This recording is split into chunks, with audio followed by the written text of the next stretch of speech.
All right, so Obi is rockin' training the last couple days. We have just had some major breakthroughs with him. So one thing that I'm really trying to capitalize on is when you're with me and you are not engaging in the environment, but you're actually engaging with me, but you're calm about it. I do a lot of just massage. So this is a different kind of affection.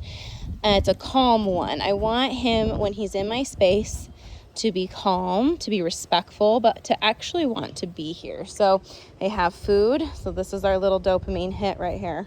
Good payment system. He loves the snacks. And then we've got this calm massage. And I love this long line. So if he disengages, I actually just let him blow past me. So I'm going to roll it up because he's with me here, but I'll actually let that line out when he disengages. Obi, heel. And we're doing it where we've got all the dogs out around us. Some of my boarding dogs, some of my other training dogs.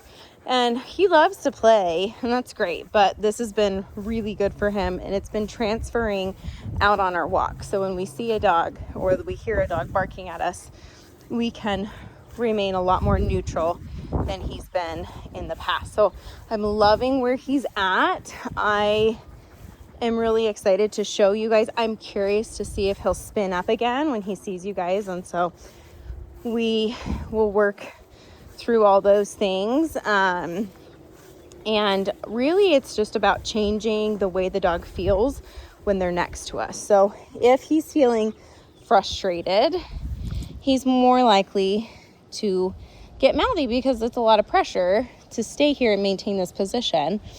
And so I don't want that, but there are times we do have to correct. And so we just want the correction to make sense to him, where it's not bringing a lot of frustration, but it's bringing resolution. So that's where I can do a lot of this long line stuff. I can send him out and correct him from further. And then when he's next to me, there's zero corrections. It's a very calm energy, very almost like, just I feel good, he feels good. I don't feel like I'm fighting him on anything. Now, one thing I have noticed, and we'll talk about this more when we meet up, is if he is frustrated, sometimes the e-collar and the leash are not the answer. And every dog is different. Some dogs are like, okay, fine. And in some cases, he feels the e-collar tap when I say, hey, buddy, we gotta not be doing that. And he's like, okay, fine.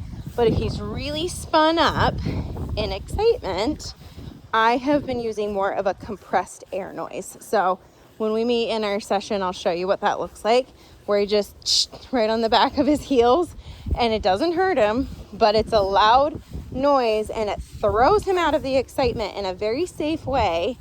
And then I'm like, oh, what happened over there? And then I go into creating, this is the safe space again, and he wants to be here. I'm not like sitting here correcting him if he's being crazy.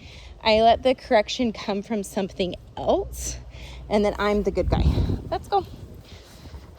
So I'm really proud of him.